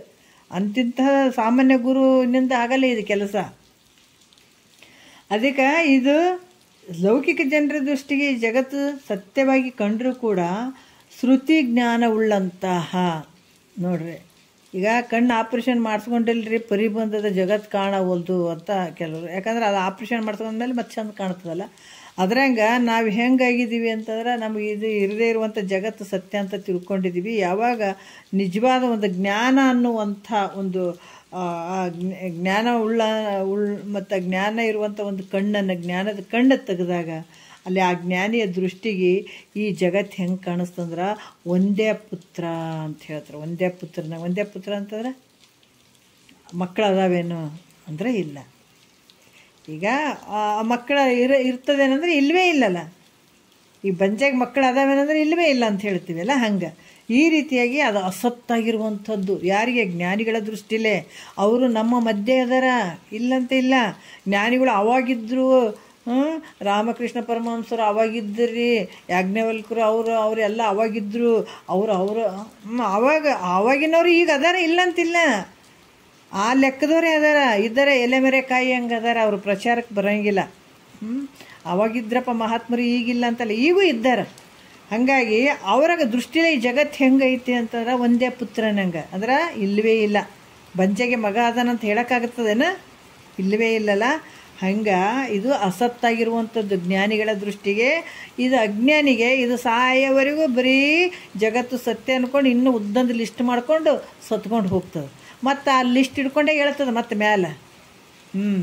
ಹಂಗಾಗಿ ಇದು ಜಗತ್ತು ಸತ್ಯ ಅಂತ ಬುದ್ಧಿಯಾಗಿ ಕೂತ್ಕೊಂಡ್ಬಿಟ್ಟಿರ್ತದಲ್ಲ ಅದಕ್ಕೆ ಅದು ಲಿಸ್ಟ್ ಮಾಡ್ಕೊಂಡು ಹೋಗ್ತದೆ. ಇನ್ನು ಸಾಯ್ತೀನಿ ಅನ್ನೋ ಸ್ವಲ್ಪ ದಿವಸದಾಗ ಹೆಂಗೆ ಅಂತಂದ್ರೆ ಹೇಳ್ತಾರಲ್ಲ, ಕುರಿ ದೇವರಿಗೆ ಕೊಡಬೇಕಾದಾಗ ಕೊಳ್ಳಾಗ ಬೇವಿನ ಸೊಪ್ಪೆಲ್ಲ ಕಟ್ಟಿರ್ತಾರೆ, ಹೌದಾ? ಕಟ್ಟಿ ಅಲ್ಲಿ ಮುಂದ್ಗಡೆ ಒಬ್ಬ ನಿಂತಿರ್ತಾನೆ, ಅದನ್ನ ಕಡಿಬೇಕಂತ ಹೇಳಿಬಿಟ್ಟು ಇದು ಏನು ಆ ಬೇವಿನ ಸೊಪ್ಪು ಬಡ್ದಾಡಿ ತಿನ್ನಕ್ಕೆ ನೋಡ್ತಿರ್ತದೆ ನೋಡ್ರಿ. ಅಲ್ಲಿ ಹೋಗ್ತೀನಿ ಅನ್ನೋದು ಗೊತ್ತೇ ಇಲ್ಲ. ಇಂದು ಕ್ಷಣದಾಗೆ ನಾನು ಹೋಗ್ಬಿಡ್ತೀನಿ, ನನ್ನ ಕಲಾಸ್ ಇದು ಮುಗ್ದೋಯ್ತು ನನ್ನ ಜೀವನ ಅಂತ ಗೊತ್ತೇ ಇಲ್ಲ ಅದಕ್ಕೆ. ಆದ್ರೆ ಅದು ತಿನ್ಬೇಕಂತ ಆಸೆ ಪಡ್ತದಲ್ಲ, ನಮಗಳ ಜೀವ ಹಂಗಾಗ್ಯದ. ಮುಂದೆ ಅಲ್ಲಿ ಕಾಯ್ಕೊಂಡು ಕುಂತದಂದ್ರೂ ಕೂಡ ಇನ್ನೂ ತಿನ್ನೋದ್ರಾಗ ಅದೀವಿ, ಇನ್ನು ಬಾಯಿ ಹಾಕೋದ್ರಾಗ ಅದೀವಿ. ಅದಕ್ಕೆ ಲೌಕಿಕ ದೃಷ್ಟಿಗೆ ಜಗತ್ತು ಸತ್ಯ ಅಂತಲೇ ಕಾಣ್ತದ, ಆದರೆ ಜ್ಞಾನಿಗಳ ದೃಷ್ಟಿಗೆ ಇದು ಮಿಥ್ಯೆ ಇಲ್ಲವೇ ಇಲ್ಲ ಅಂತ ವ್ಯವಹಾರ ಮಾಡ್ತಾನೆ. ಅದಕ್ಕೆ ಈ ರೀತಿ ಇದು ಉತ್ತಮ ಅಧಿಕಾರಿಯ ನಿಶ್ಚಯವಾಗಿರುವಂಥದ್ದು. ನೋಡ್ರಿ, ಜಗತ್ತು ಇಲ್ಲವೇ ಇಲ್ಲ ಅಂತ ನಾವು ಹೇಳ್ತೀವಿ. ಶ್ರೀರಾಮಚಂದ್ರ ಏನು ಮಾಡಲಾರ್ದ ಕೂತ್ಕೊಂಡ್ಬಿಟ್ಟ. ಯಾಕೆ ಇರಬೇಕಾದಂಥ ಗತ್ತೇ ಇಲ್ಲಲ್ಲ ಶ್ರೀರಾಮಚಂದ್ರಗ? ಯಾಕೆ ಹಿಂಗೆ ಕುಂತ್ರೆ ಪಟ್ಟಾಭಿಷೇಕ ಆದಮೇಲೆ ಇವರು ಸರಿ ಮಾಡ್ತಾ ಇಲ್ಲ ಅಂತ ಭಾಳ ಎಷ್ಟೋ ಜನರಿಗೆ ಯೋಚನೆ ಆಗಿಬಿಡ್ತು. ವಸಿಷ್ಠ ಗುರುಗಳು ಬಂದಾಗ ಅವಾಗ ಹೇಳಿದರು, ಯಾಕೋ ಭಾಳಷ್ಟು ಒಂದು ರಾಜ್ಯಭಾರ ಮಾಡ್ಬೇಕು ಅನ್ನೋದಿಲ್ಲ, ಒಂದು ಯಾವುದರಲ್ಲಿ ರಾಜ್ಯನಲ್ಲಿ ಇರಬೇಕಾದಂಥ ಗತ್ತೇ ಇದನ್ನು ಬರಲಿಲ್ಲ ಅಂತ ಹೇಳಿದಾಗ ವಸಿಷ್ಠ ಗುರುಗಳು ಕೇಳ್ತಾರೆ ಅವ್ರಿಗೆ ಯಾಕೆ ಹಿಂಗಾಗ್ಯದ ಅಂತಂದ್ರೆ ಅವ್ರು ಹೇಳ್ತಾರೆ, ಹೌದು ನನಗೆ ಇದ್ರ ಮೇಲೆ ಇದೆಲ್ಲ ಮಿಥ್ಯೆ ಆಗಿರುವಂಥದ್ದು, ಇದು ಹುಟ್ಟುವಂಥದ್ದು, ಸಾಯುವಂಥದ್ದು, ಆಚೆ ಕಡೆ ಏನೈತೆ ಆ ವಸ್ತುವನ್ನು ನಾನು ತಿಳ್ಕೊಳ್ಬೇಕು. ಇದು ನನಗೆ ಯಾಕೋ ಇದ್ರ ಮೇಲೆ ನನಗೆ ಅಷ್ಟು ಭಾವ ಬರ್ತಾ ಇಲ್ಲ, ನನಗೆ ಆ ವಿಷಯವನ್ನು ತಿಳ್ಕೊಳ್ಬೇಕು ಅನ್ನುವಂಥ ವ್ಯಕ್ತಪಡಿಸಿದಾಗ ಆವಾಗ ಹೇಳ್ತಾರೆ ಉತ್ತಮ ಅಧಿಕಾರಿ ಅಂತ ಹೇಳ್ತಾರೆ. ಯಾವಾಗ ಈ ಜಗತ್ತು ಇಲ್ಲವೇ ಇಲ್ಲ, ಯಾವುದ್ರ ಮೂಲಕ ತಿಳ್ಕೊಂಡಾಗ ಸದ್ಗುರುವಿನ ಒಂದು ಶ್ರುತಿ ಗುರುಗಳ ಮೂಲಕ ಈ ಜ್ಞಾನವನ್ನು ಅಳವಟ್ಟಾಗ ಈ ಜಗತ್ತು ಇಲ್ಲ ಅನ್ನಂಗೆ ಕಾಣಿಸ್ತದೆ. ಅಲ್ಲಿ ತಾನೇ ಈ ಜಗತ್ತು ಸತ್ಯ ಅನ್ನಿಸ್ತದೆ. ಅದಕ್ಕೆ ಹೇಳಿದ್ರಲ್ಲ, ವರ ಜಾಗ್ರ, ವರ ಸ್ವಪ್ನ, ವರ ಸುಸುಪ್ತಿ ಯಾಕೆ ಹೇಳಿದ್ರು ಅಂತಂದ್ರೆ ಈ ಜಾಗ್ರ ಬರಬೇಕಾಗಿತ್ತಂದ್ರೆ ಅವೆಲ್ಲ ಆಗಬೇಕಾಗ್ತದೆ. ನಾವು ಮಲಗಿದಾಗನೇ ಎದ್ದುಗಳನ್ನೇ ಅದು ಜಾಗ್ರ ಅಲ್ಲ, ನೀ ಎದ್ದವನು ಅಲ್ಲ, ಏನು ಮಾಡಿದವನು ಅಲ್ಲವೇ ಅಲ್ಲ ನೀನು. ಅದಕ್ಕೆ ಈ ರೀತಿ ಗುರುಶಾಸ್ತ್ರಗಳ ಮುಖಾಂತರ ನಾವು ತಿಳ್ಕೊಂಡಾಗ ಇಂಥ ಜಾಗ್ರಕ್ಕೆ ಬರೋಕ್ಕಾಗ್ತದೆ. ಆವಾಗ ಈ ಜಗತ್ತು ಮಿಥ್ಯ ಅನ್ನಿಸ್ತದೆ. ಅಲ್ಲಿ ತಾನೇ ಇದು ಮಿಥ್ಯ ಅನ್ಸಂಗಿಲ್ಲ. ಅವನ್ನ ಗುರುವಾಕ್ಯಗಳನ್ನು ನಾವು ತೊಗೊಂಡು ಅಳವಡಿಸ್ಕೊಂಡಾಗ ಇವೆಲ್ಲ ಆಗುವಂಥದ್ದು ಅಂತ ಹೇಳ್ತಾರೆ. ಮತ್ತು ಇಲ್ಲಿ ಕೂಡ ಹೇಳ್ತಾರೆ ಏನಂತ, ಉತ್ತಮ ಅಧಿಕಾರಿ ಇದನ್ನ ಯಾರು ನಿಶ್ಚಯ ಮಾಡ್ಕೋತಾರೆ? ಈ ಜಗತ್ತು ಇಲ್ಲವೇ ಇಲ್ಲ ಅಂತ ಭಾವದಲ್ಲಿ ಬಂದು ಆ ಭಾವದಲ್ಲಿ ದೃಢವಾಗಿ ನಿಲ್ಲುವಂತಹ ವ್ಯಕ್ತಿ ಯಾರಂದ್ರೆ ಆತ ಉತ್ತಮ ಅಧಿಕಾರಿ ನೋಡ್ರಿ. ಅದು ಉತ್ತಮ ಅಧಿಕಾರಿ ಅಂತ ಹೇಳ್ತಾರೆ. 9ರಲ್ಲಿ ಈ ಜಗತ್ತು ಗಗನ ಕುಸುಮದಂತೆ ತಾವು ಭಾಳ ಕನಿಷ್ಠ ಅಂತ ಹೇಳಿದರೆ ಪ್ರತೀತಿ ಆಗಬಾರ್ದಾಗಿತ್ತಲ್ಲ ಗುರುಗಳೇ. ಯಾಕಂದರೆ ಗಗನ ಕುಸುಮದಂತೆ ಇದು ಭಾಳ ತುಚ್ಛ ಅಂತ ನೀವು ಹೇಳಿದ ಮೇಲೆ ಇದು ಪ್ರತೀತಿ ಯಾಕಾಯಿತು, ಆಗಬಾರ್ದಾಗಿತ್ತಲ್ಲ ಅಂತ ಶಂಕೆ ಮಾಡಿದ್ರೆ ಯುಕ್ತಿ ದೃಷ್ಟಿಯಿಂದ ಸಮಾಧಾನವನ್ನು ಅವ್ರು ಹೇಳ್ತಾರೆ. ಯಾಕಂದರೆ 9ನೇ ನುಡಿಯಲ್ಲಿ ಹೇಳ್ತಾರೆ, ಉಳ್ಳೊಡೆ ಉಂಟಾಗಿರದಿಲ್ಲೇನೆ ತೋರ್ಪುದದು ನಲ್ಲಳೆ ಕೇಳಿದು ಕಾರಣ ಸೊಲ್ಲಿಡೆ ತಾನಿದಿರೆಂದಿಂತು ತೋರ್ಪದಿದೆಲ್ಲವೂ ಅರಿಯೇ ಮಿಥ್ಯೆ ವ್ಯವಹಾರ. ನೋಡ್ರಿ, ಉಳ್ಳಡೆ ಅಂದ್ರೆ ಉಳ್ಳಡೆ ಅಂದರೆ ಇರ್ತದಂತ, ಸೊಲ್ಲಿಡೆ ಅಂದರೆ ಹೇಳಲು, ಉಂಟಾಗಿರೋದು ಅಂದರೆ ಇರುವುದಿಲ್ಲ ಅಂತ ಇದು ಹೇಳ್ತಾರೆ. ಅಂದ್ರೆ ಇಲ್ಲಿ ಮೈತ್ರಾದೇವಿಗೆ ಹೇಳ್ತಾರೆ, ಸತಿಯೇ ಹೆಂಡತಿಗೆ ಹೇಳ್ತಾರೆ ಅವರು, ಪ್ರೀತಿಲಿಂದ ಹೇಳಕತ್ತಾರ ಅವರು. ಒಲವಿನ ತಿಳಿಸಂತ ಹೇಳ್ಯಾರ ಅವರು, ಒಲವಿನ. ಅದಕ್ಕೆ ಈ ಜಗತ್ತು ಕಾಣುವುದರಿಂದ ಉಂಟು, ಈ ಜಗತ್ತು ನೀನೇನು ನೋಡ್ತಿದ್ದಿ ಆವಾಗ ಇದು ಇದೆ ಅಂತ ಅನ್ನಿಸ್ತದೆ. ಇಲ್ಲ ಅಂತ ಅಂದ್ರೆ ಅಧಿಷ್ಠಾನ ಸ್ವರೂಪದ ಜ್ಞಾನದಿಂದ ಇಲ್ಲಂತ ತೋರ್ತದೆ. ಈ ಜಗತ್ತು ಹೆಂಗಂದ್ರೆ ಈ ನೋಡೋದ್ರಿಂದ ಈ ಜಗತ್ತು ಉಂಟು ಅಂತ ಅನ್ನಿಸ್ತದೆ. ಆದ್ರೆ ಅಧಿಷ್ಠಾನ ಸ್ವರೂಪ, ಈ ಜಗತ್ತಿಗೆ ಅಧಿಷ್ಠಾನ ಸ್ವರೂಪವಾಗಿರುವಂತಹ ಈ ಜ್ಞಾನದಿಂದ ನೋಡಿದ್ರೆ ಇವೆಲ್ಲ ಯಾವಾಗ ಆಗ್ತಾವ್ರಿ? ಸತ್ತ ಮೇಲೆ ಆಗ್ತಾವಂತಲ್ಲ ನೋಡ್ರಿ. ನಾವು ವಿಚಾರ ಮಾಡಬೇಕು. ಯಾವಾಗ ಗುರು ವಾಕ್ಯಗಳನ್ನು ನಾವು ಅಳವಡಿಸ್ಕೊಳ್ತೀವಿ ನಮಗೆ ತಕ್ಷಣದಲ್ಲಿ ಇವು ಅನುಭವಕ್ಕೆ ಬರ್ತಾವೆ. ಅರ್ಥ ಆಯ್ತಲ್ಲ? ಇವೆಲ್ಲ ನಾವು ಸತ್ತ ಮೇಲೆ ಶರೀರವಾದ ಮೇಲೆ ಆಗ್ತವೇನ್ರಿ ಅಂತಲ್ಲ. ಯಾವಾಗ ಗುಳಿಗೆ ತೊಗೊಂಡಾಗೆ ನಮಗೆ ಎಫೆಕ್ಟ್ ಆಗ್ತಾ ಬರ್ತದಲ್ಲ, ಅದ್ರಂಗೆ ಗುರುವಾಕ್ಯಗಳನ್ನು ನಾವು ಯಾವಾಗ ತೊಗೊಳ್ತಾ ಬರ್ತೀವಿ ಎಲ್ಲ ಅನುಭವಕ್ಕೆ ಬರ್ತಾವೆ. ಅದಕ್ಕೆ ಇಲ್ಲಿ ಹೇಳ್ತಾರೆ, ಸತಿಯೇ ಈ ಜಗತ್ತು ಕಾಣುವುದರಿಂದ ಉಂಟು ಅಂದರೆ ಅಧಿಷ್ಠಾನ ಸ್ವರೂಪದ ಜ್ಞಾನದಿಂದ ಇಲ್ಲಂತ ತೋರ್ತದೆ. ಇದು ಯಾವಾಗ ಮೂಲ ವಸ್ತುವನ್ನು ನಾವು ನೋಡಿದಾಗ ಇದು ಇಲ್ಲ ಅನ್ನಿಸ್ತದೆ. ನಾವೇನು ನೋಡಕತ್ತೀವಿ? ಬರೀ ಗಡಿಗೆಗಳನ್ನು ನೋಡಕತ್ತೀವಿ. ಗಡಿಗೆ ಇದು ಪಾಠ ಐತ್ರಿ, ಇದು ತೊಗೊಳಮ್ಮ ಇದು ತೊಗೊಳಮ್ಮ ಅಂತೀವಿ. ಆದರೆ ಅದಕ್ಕೆ ಅದು ಮೂಲ ವಸ್ತು ಯಾವುದು? ಮಣ್ಣನ್ನು ಏನಾರು ವಿಚಾರ ಮಾಡ್ತೀವಿ ಏನಂದರೆ ಇಲ್ಲಲ್ಲ. ಅದ್ರಂಗೆ ಇಲ್ಲಿ ಕೂಡ ಏನು ಹೇಳ್ತಾರೆ? ಅಧಿಷ್ಠಾನ ಸ್ವರೂಪದ ಜ್ಞಾನದಿಂದ ಇಲ್ಲಂತ ತೋರ್ತದೆ. ಇಲ್ಲಂತ ಹೇಳಿದರೆ ಪ್ರತ್ಯಕ್ಷವಾಗಿ ಉಂಟೆಂದು ತೋರ್ತದೆ. ಇಲ್ಲ ಅಂತಂದ್ರೆ ಮತ್ತು ಪ್ರತ್ಯಕ್ಷವಾಗಿ ಐತೆಲ್ಲ ಅಂತ ತೋರ್ತದಲ್ರಿ ಅಂತಂದ್ರೆ, ಅದರಿಂದ ಅಹಂ ಮತ್ತು ಇದಂ ಲಕ್ಷಣಾತ್ಮಕ ಈ ಜಗತ್ತು ಶುಕ್ತಿ ರಚಿತದಂತೆ ಸ್ವಪ್ನದಂತೆ ಅನಿರ್ವಚನೀಯ ಆಗಿರುವಂಥದ್ದು ಅಂತ ಹೇಳ್ತಾರೆ. ಯಾಕಂದ್ರೆ ಕಂಡಾಗ ಐತೆ ಅನ್ನಿಸ್ತದ, ತಿಳಿದೇ ಇದ್ದಾಗ ಜಗತ್ತು ಸತ್ಯ ಅನ್ನಿಸ್ತದೆ, ತಿಳಿದಾಗ ಜಗತ್ತು ಮಿಥ್ಯೆ ಅನ್ನಿಸ್ತದೆ. ಅದ್ರಾಗಿದು ಅನಿರ್ವಚನೀಯ ಅಂತ ಹೇಳ್ತಾರೆ. ಯಾಕಂದ್ರೆ ಜಗತ್ತು ಕಾಣ್ತದ, ಇದು ಸತ್ಯ ಅನ್ನೋಕ್ಕೂ ಬರೋಂಗಿಲ್ಲ, ಮಿಥ್ಯೆ ಅನ್ನೋಕ್ಕೂ ಬರೋಂಗಿಲ್ಲ. ಹೆಂಗೆ ಸತ್ಯ ಅನ್ನೋಕ್ಕೆ ಬರೋಂಗಿಲ್ಲ ಅಂದ್ರೆ ಅಜ್ಞಾನಿ ದೃಷ್ಟಿಗೆ ಜಗತ್ತು ಸತ್ಯ ಅನಿಸ್ಯದ, ಜ್ಞಾನಿ ದೃಷ್ಟಿಗೆ ಮಿಥ್ಯೆ ಅನಿಸ್ಯದ. ಅದಕ್ಕೆ ಇವೆರಡು ಸತ್ಯ ಮಿಥ್ಯೆ ಎರಡು ಕಾಣುವಾಗ ಜಗತ್ತು ಐತೆ ಅನ್ನಿಸ್ತದೆ, ಕಾಣದೇ ಇರುವಾಗ ಜಗತ್ತಿಲ್ಲ ಅನ್ನಿಸ್ತದೆ. ತಿಳಿಯೋದಕ್ಕಿಂತ ಮುಂಚೆ ಜಗತ್ತು ಸತ್ಯ ಅನ್ನಿಸ್ತದೆ, ತಿಳಿದ ಮೇಲೆ ಜಗತ್ತು ಮಿಥ್ಯೆ ಅನ್ನಿಸ್ತದೆ. ಅದಕ್ಕೆ ಇದು ಅನಿರ್ವಚನೀಯ. ಈ ರೀತಿ ಹೇಳುವಂಥದ್ದು ಇದು ಅನಿರ್ವಚನೀಯ. ಮತ್ತು ಇದು ವಿಚಾರ ಮಾಡಿದರೆ ಮಿಥ್ಯೆನೇ ಆಗಿರುವಂಥದ್ದು. ಇಲ್ಲವೇ ಇಲ್ಲ, ಜಗತ್ತು ಇಲ್ಲವೇ ಇಲ್ಲ. ಎಲ್ಲಿ? ನಿನ್ನ ಸ್ವರೂಪದಲ್ಲಿ ಅಂತ ಹೇಳಿ ಈಗ ಮತ್ತೆ ಹೇಳ್ತಾರೆ. ಮೇಲೆ ಹೇಳಿದಂಥ ಕಾರಣಗಳಿಂದ ಪೂರ್ಣಾತ್ಮನಲ್ಲಿ ಪ್ರಾರಬ್ಧದ ಮೂಲಕ ತೋರಿದ ವ್ಯವಹಾರ ಮಿಥ್ಯೆ ಆಗ್ಯದ. ನೋಡ್ರಿ, ಮೇಲೆ ಈಗೇನು ಪ್ರಾರಬ್ಧ ಅನ್ನುವಂಥದ್ದು ಏನೈತಲ್ಲ, ಈ ಪ್ರಾರಬ್ಧದ ಮೂಲಕ ತೋರಿದಂಥ ವ್ಯವಹಾರ ಈ ನಿನ್ನ ಸ್ವರೂಪದಲ್ಲಿ ಇಲ್ಲವೇ ಇಲ್ಲ ಅಂದಾಗ ನಮ್ಮ ಸ್ವರೂಪ ಎಷ್ಟು ಹೆಂಗಿರ್ಬೋದು ಅನ್ನುವಂಥದ್ದು ನಾವು ಮಾಡ್ಕೊಳ್ಬೇಕು, ತಿಳ್ಕೊಳ್ಬೇಕಾಗ್ತದೆ. ಅದಕ್ಕೆ 10ನೇ ನುಡಿಯಲ್ಲಿ ಹೇಳತ್ತಾರ, ಅದರಿಂದೇ ಪೂರ್ಣಾತ್ಮನಿಗೆ ಮಿಥ್ಯ ವ್ಯವಹಾರವದು ನಿಜವನ್ನೇ ತೋರುತ್ತಿರುವುದು ಒದವಿ ಸಮ್ಯಕ್ ಜ್ಞಾನ ಲೋಚನದಿಂದ ನೋಡಿದಡಿದು ಪುಸಿ ಎಂದೆನಿಸುತ್ತಿರುಕು ಅಂತ. ನೋಡಿದಡೆ ಇದು ಪುಸಿ ಎಂದೆನಿಸುತ್ತಿರುಕು ಅಂತ ಹೇಳ್ತಾರೆ. ಅದಕ್ಕೆ ಈ ಕಾರಣದಿಂದ ಅದರಿಂದ ಪೂರ್ಣಾತ್ಮನಿಗೆ ಅಂದ್ರೆ ಈ ಯೋಗಿಗೆ ಮತ್ತು ಮಿಥ್ಯ ವ್ಯವಹಾರದಿಂದ ಪುಸಿಯಾದ ವ್ಯವಹಾರವನ್ನು ಸತ್ಯವೆನ್ನುವ ಹಾಗೆ ಪ್ರತೀತಿಯಾಗುವಂಥದ್ದು. ನಾವು ಚೆನ್ನಾಗಿ ವಿಚಾರ ಮಾಡಿ ನೋಡಿದಾಗ ಅಂದ್ರೆ ಪರಿಪೂರ್ಣವಾದಂಥ ನಿನ್ನ ಸ್ವರೂಪದಲ್ಲಿ ಇಲ್ಲಿ ಪರಿಪೂರ್ಣವಾಗಿದ್ದಾನ, ಜ್ಞಾನ ಪಡ್ಕೊಂಡಿದ್ದಾನ, ಜೀವನ್ಮುಕ್ತನಾಗಿದ್ದಾನ ಅಂಥ ಒಂದು ಯೋಗೀಶ್ವರನಲ್ಲಿ ಇದು ಮಿಥ್ಯ ವ್ಯವಹಾರ. ಸತ್ಯವೆನ್ನುವ ಹಾಗೆ ತೋರುತ್ತಿರುವುದು ಸತ್ಯವಾಗಿ ವಿಚಾರ ಮಾಡಿ ನೋಡಿದರೆ ಈ ವ್ಯವಹಾರ ಸುಳ್ಳು. ಯಾಕಂದರೆ ಇದು ತೋರ್ದಂಗೆ ಆಗ್ತದೆ. ಪರಿಪೂರ್ಣವಾದಂಥ ನಿನ್ನ ಸ್ವರೂಪದಲ್ಲಿ ಈ ಜಗತ್ತು ತೋರ್ದಂಗೆ ಆದರೂ ಕೂಡ ಇದು ವಿಚಾರ ಮಾಡಿ ನೋಡಿದರೆ ಇದು ಮಿಥ್ಯೆ ಆಗಿರುವಂಥದ್ದು ಅಂತ ಕೂಡ ಹೇಳ್ತಾರೆ. ಅದಕ್ಕೆ ಇಲ್ಲಿ ಹೇಳ್ತಾರೆ, ವ್ಯವಹಾರವದು ನಿಜವನ್ನೇ ತೋರುತ್ತಿರುವುದದು. ಅದು ಯಾವ ರೀತಿ ಅಂತಂದ್ರೆ ಪೂರ್ಣಾತ್ಮನಿಗೆ ಮಿಥ್ಯ ವ್ಯವಹಾರ ಏನು, ಇದು ಸುಳ್ಳಾದಂಥ ವ್ಯವಹಾರ ಸತ್ಯ ಅನ್ನುವಾಗಿ ತೋರಿದರೂ ಕೂಡ ಅದು ವಿಚಾರದಿಂದ ಅದು ಮಿಥ್ಯೆ ಇರುವಂಥದ್ದು ವ್ಯವಹಾರ. ಇದು ಪ್ರಾರಬ್ಧ ಅನ್ನುವಂಥದ್ದು ಕೂಡ ಮಿಥ್ಯೆನೇ ಆಗಿರುವಂಥದ್ದು. ನಿನ್ನ ಸ್ವರೂಪದಲ್ಲಿ ಇದು ಯಾವುದು ಇಲ್ಲ ಅನ್ನುವಂಥದ್ದು ಅವರು ಹೇಳ್ತಾರೆ. ವಿಚಾರ ಮಾಡಿ ನೋಡಿದರೆ ಇದು ಯಾವುದು ಇಲ್ಲವೇ ಇಲ್ಲ ಅಂತನ್ನುವಂಥ ವಿಚಾರವನ್ನು ಅವ್ರು ಹೇಳ್ತಾರೆ. ನಾವು ಯಾಕಂದರೆ ಭಾಳಷ್ಟು ದೃಷ್ಟಾಂತಗಳನ್ನು ಕೊಟ್ಟಿದ್ದಾರೆ ಅವರು. ಈ ಯಾವ ರೀತಿ ಅಂತಂದ್ರೆ ಈ ಉಪಾಧಿಗಳಿರುವಂಥ ಈ ರಾಮರೂಪದಿಂದ ಕೂಡಿದಂಥ ಈ ಘಟಪಟಾದಿಗಳಾಗಿರ್ಬೋದು, ಮತ್ತು ಬಂಗಾರದೊಳಗೆ ಆಭರಣಗಳಾಗಿರ್ಬೋದು, ವಿಚಾರ ಮಾಡಿ ನೋಡಿದರೆ ಇವೆಲ್ಲ ಮಿಥ್ಯೆನೇ ಆಗಿರುವಂಥದ್ದು. ಇರುವಂಥದ್ದು ಬಂಗಾರ ಮಾತ್ರ ಸತ್ಯವಾಗಿರುವಂಥದ್ದು. ಅದೇ ರೀತಿ ಕೂಡ ಇಲ್ಲಿ ಸತ್ಯವಾಗಿ ವಿಚಾರ ಮಾಡಿ ನೋಡಿದರೆ ಈ ವ್ಯವಹಾರ ಎಲ್ಲ ಸುಳ್ಳು ಅಂತ ಹೇಳ್ತಾರೆ ಅವರು. ಯೋಗೀಶ್ವರಂಗೆ ಪ್ರಾರಬ್ಧ ಭೋಗ ವ್ಯವಹಾರ ನಿರಾಕರಣೆ ನಿರೂಪಣೆ ಸೂತ್ರ 9ಕ್ಕೆ ಪದ 79 ಅಂತ ಹೇಳ್ತಾರೆ. ಯೋಗೀಶ್ವರಂಗೆ ಪ್ರಾರಬ್ಧ ಭೋಗ ಏನದ, ಇದು ವ್ಯವಹಾರ ಇಲ್ಲವೇ ಇಲ್ಲ, ಪ್ರಾರಬ್ಧ ಇಲ್ಲವೇ ಇಲ್ಲ ಜ್ಞಾನಿಗೆ. ನಿರಾಕರಣೆ ನಿರೂಪಣೆ ಅದರ ಆತನ ಶರೀರ ಹೇಳಿದ್ದಾರೆ. ಯಾಕಂದ್ರೆ ಆತನೊಳಗೆ ಇಲ್ಲವೇ ಇಲ್ಲ, ಪ್ರಾರಬ್ಧ ಅನ್ನುವಂಥದ್ದು ಇಲ್ಲವೇ ಇಲ್ಲ ಅನ್ನುವಂಥದ್ದು ಹೇಳ್ತಾರೆ ಅವರು. ತಿಳಿದಂಥ ಜ್ಞಾನಿಗೆ ಪ್ರಾರಬ್ಧ ಇಲ್ಲವೇ ಇಲ್ಲ. ಇಲ್ಲಿ ಕೂಡ ಈ ಸೂತ್ರದಲ್ಲಿ ಯಥಾರ್ಥ ಜ್ಞಾನ ದೃಷ್ಟಿಯಿಂದ ನೋಡಿದರೆ ಯೋಗೀಶ್ವರನಿಗೆ ಪ್ರಾರಬ್ಧ ಮೂಲಕ ತೋರುವ ವ್ಯವಹಾರ ಮಿಥ್ಯೆ ಎಂದು ಹೇಳಿದರು ಅವರು. ಆದರೆ ಅಜ್ಞಾನಿ ಜನರ ದೇಹ ಇಂದ್ರಿಯಾದಿಗಳ ವ್ಯವಹಾರ ಹೇಗೆ ಪ್ರಾರಬ್ಧದಿಂದ ತೋರ್ತದೋ ಹಾಗೆ ಜ್ಞಾನ ಸಿದ್ಧನಾದ ಯೋಗಿ ವ್ಯವಹಾರ ಕೂಡ ತೋರ್ತಂತೆ ಹೇಳಿದ್ದಾರೆ ನೋಡ್ರಿ. ಯಾಕಂದ್ರೆ ಈ ಪ್ರಾರಬ್ಧ ಅನ್ನುವಂಥದ್ದು ಏನು, ಅವಾಗ ಜೀವನ ಮುಕ್ತಾಗಿದ್ದಾನ, ಆಯುಷ್ಯ ಇರುವ ಮಟ್ಟ ಜೀವ ಇರ್ತದ ಅಥವಾ ವ್ಯವಹಾರ ತೋರ್ತದೆ, ಆತನ ಬಳಿ ಇಂದ್ರಿಯಗಳು ಇದೆಲ್ಲ ವ್ಯವಹಾರಗಳು ತೋರ್ತವೆ. ಅದೇ ರೀತಿ ಕೂಡ ಈ ಅಜ್ಞಾನಿಯಲ್ಲಿ ಹೆಂಗೆ ತೋರ್ತದೋ ಹಂಗೆ ಜ್ಞಾನಿಯಾದಂಥವನ ಬಳಿ ಕೂಡ ಇದು ತೋರ್ತಂತ ಹೇಳಿದ್ರ. ಮತ್ತು ಜ್ಞಾನಿ ಅಜ್ಞಾನಿ ಇವುಗಳ ಭೇದವಿಲ್ಲ ಅಂತಲೇ ಹೇಳ್ಬೇಕಾಗ್ತದಲ್ಲ ಗುರುಗಳೇ ಅಲ್ಲ.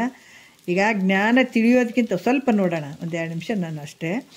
ಇದು ಹೆಂಗಂದ್ರೆ ಜ್ಞಾನ ಆಗೋದಕ್ಕಿಂತ ಮುಂಚೆ ಆತನ ವ್ಯವಹಾರ ಹೇಗಿತ್ತೋ ಜ್ಞಾನ ಆದಮೇಲೆ ಕೂಡ ಅದೇ ವ್ಯವಹಾರ ಇರ್ತದೆ ಆತಗ. ಅದೇನು ತೆಗೆದು ಕೇಸಿ ಕೈಕಾಲು ಇವೆಲ್ಲ ನಾನಲ್ರಿ ಶರೀರ ನಾನಲ್ಲ ಅಂದ್ರೆ ಕೈಕಾಲೆಲ್ಲ ಕಡ್ದು ಕೇಸಿ ಆ ಕಡೆ ಹಾಕೋದ ಇರ್ತದನ? ಇಲ್ಲಲ್ಲ, ಜ್ಞಾನ ಆಗಿಬಿಟ್ಟದ.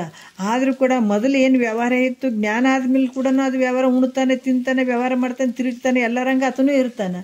ಆದರೆ ಜ್ಞಾನಿಗೂ ಹಂಗೈತೆ, ಈ ಅಜ್ಞಾನಿಗೂ ಹಂಗೈತೆ, ಅಜ್ಞಾನಿಗೂ ಹಂಗೈತೆ, ಜ್ಞಾನಿಗೂ ಹಂಗೈತೆ, ಎರಡು ಒಂದೇ ಥರ ಆಗ್ತಾವಲ್ಲ. ಮತ್ತು ಈ ರೀತಿಯಾಗಿ ಇವ್ರುಗಳಿಗೆ ಭೇದ ಇಲ್ಲ ಅಂತ ಹೇಳಬೇಕಾಗ್ತದಲ್ಲ. ಭೇದವಿರ್ತದಂತ ಹೇಳಿದ್ರೆ ಇಬ್ಬರ ವ್ಯವಹಾರದಲ್ಲಿ ಬೇರೆ ಬೇರೆ ಲಕ್ಷಣಗಳು ಇರಬೇಕಾಗಿತ್ತು. ಈಗ ಇಬ್ಬರದ್ದು ವ್ಯವಹಾರ ಒಂದೇ ಅದಂತಂದ್ರೆ ನಾವು ಹೆಂಗೆ ತಿಳ್ಕೊಳ್ಬೇಕು? ಇಲ್ಲಾಂದ್ರೆ ಈತ ಜ್ಞಾನ ಆಗ್ಯದ, ಈತ ಜ್ಞಾನ ಆಗಿಲ್ಲ ಅಂತ ಅಲ್ಲಿ ಲಕ್ಷಣಗಳು ಬೇರೆ ಇರ್ಬೋದಾಗಿತ್ತಲ್ಲ ಅಂತ ಶಂಕ ಮಾಡಿದ್ರೆ, ಜ್ಞಾನಿ ಅಜ್ಞಾನಿ ಇವರುಗಳಲ್ಲಿ ವ್ಯವಹಾರದಲ್ಲಿ ಅವರು ವಿಲಕ್ಷಣತ್ವವನ್ನು ಹೇಳ್ತಾರೆ. ಅವ್ರು ಯಾವ ರೀತಿ ಇವರ ವ್ಯವಹಾರದಲ್ಲಿ ವಿಲಕ್ಷಣಗಳನ್ನು ತೋರಿಸ್ತಾರೆ. ಏನಂದ್ರೆ ಅಜ್ಞಾನಿಯು ದೇಹ ಇಂದ್ರಿಯಗಳು ಎಲ್ಲಿ ಜೀವಿಸಿರ್ತಾವ, ಅಜ್ಞಾನಿಗಳ ಒಂದು ದೇಹ ಇಂದ್ರಿಯಗಳು ಎಲ್ಲಿ ಜೀವಿಸಿರ್ತಾವ. ಜ್ಞಾನಿಯ ದೇಹ ಇಂದ್ರಿಯಗಳು ಅಂದ್ರೆ ಈ ನಾವು ಹುರಿದ ಬೀಜ ಅಂತ ಹೇಳ್ತೀವಲ್ಲ, ಗಡಿಗೆ ಒಳಗೆ ಕಡ್ಲಿ ಕಾಳವೆಲ್ಲ ಹಾಕ್ಯಾರ, ಗುಡ್ಸಲ್ಕ ಬೆಂಕಿ ಹತ್ಯದ, ಬೆಂಕಿ ಹತ್ತಿದಾಗ ಅವು ಕಡ್ಲಿ ಕಾಳು ಅದಾವಲ್ಲ ಅವು ಏನಾಗಿದ್ದಾವ, ಎಲ್ಲ ಸುಟ್ಟೋಗ್ಯದ. ಆದರೆ ಗಡಿಗೆ ಒಳಗಿರುವಂಥ ಕಡ್ಲಿ ಕಾಳು ಏನಾಗ್ಯಾವ, ಹುರಿದು ಬಿಟ್ಟಾವ, ಹೌದಲ್ಲ, ಹುರಿದಾವ. ಆದ್ರೆ ಅವು ಬೀಜಕ್ಕೆ ಇಟ್ಟಿದ್ರು, ಅವು ಬೀಜಕ್ಕೆ ಬೆಳಿಲಿಕ್ಕೆ ಬರ್ತದೆ ಅನ್ನೋದು ಹುರಿದು ಬೀಜ. ಯಾಕಂದರೆ ಬೆಂಕಿ ಒಳಗೆ ಅದು ಸುಟ್ಟಾವು, ಅವು ಸುಟ್ಟು ಮತ್ತು ಬಿತ್ತಕ್ಕೆ ಬರ್ತದೇನು? ಇಲ್ಲಲ್ಲ. ಅದೇ ರೀತಿ ಕೂಡ ಆ ಬೆಂಕಿ ಹತ್ತೋದಕ್ಕಿಂತ ಮುಂಚೆ ಆ ಕಾಳುಗಳು ಬಿತ್ತಕ್ಕೆ ಬರ್ತಿತ್ತು. ಆದರೆ ಬೆಂಕಿಯಿಂದ ಅವು ಹುರಿದು ಬಿಟ್ಟಾವಲ್ಲ ಅವು ಬರೀ ತಿನ್ನಕ್ಕೆ ಮಾತ್ರ ಬರ್ತವೆ.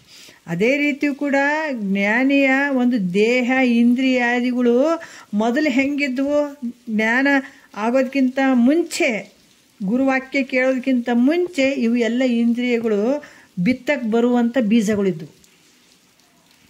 ಯಾವಾಗ ಗುರು ಮುಖಾಂತರ ತಿಳ್ಕೊಂಡ ಈ ಜ್ಞಾನ ಅಗ್ನಿ ಅನ್ನುವಂಥದ್ರಿಂದ ನಿನ್ನಲ್ಲಿರುವಂಥ ದೇಹ ಇಂದ್ರಿಯಗಳೆಲ್ಲ ಹುರಿದು ಬಿಟ್ಟಾವ ನೋಡ್ರಿ. ಇವೆಲ್ಲ ಉರಿದೋದಕ್ಕಾಗಿ ಅವು ಮತ್ತೆ ಬಿತ್ತಕ್ಕೆ ಬರ್ತವೆ ಅನ್ನೋದ್ರೆ ಮತ್ತೆ ಬರೋಂಗಿಲ್ಲ, ಮುಗೀತು ಅಲ್ಲಿಗೆ. ಅದಕ್ಕೆ ಇಲ್ಲಿ ಅಜ್ಞಾನಿ ಒಳಗೆ ದೇಹ ಇಂದ್ರಿಯಗಳು ಏನದಾವ ಅವು ಜೀವಂತದಾವ, ಅವು ಬಿತ್ತಕ್ಕೆ ಬರುವಂಥ ಬೆಳೆಗಳವು.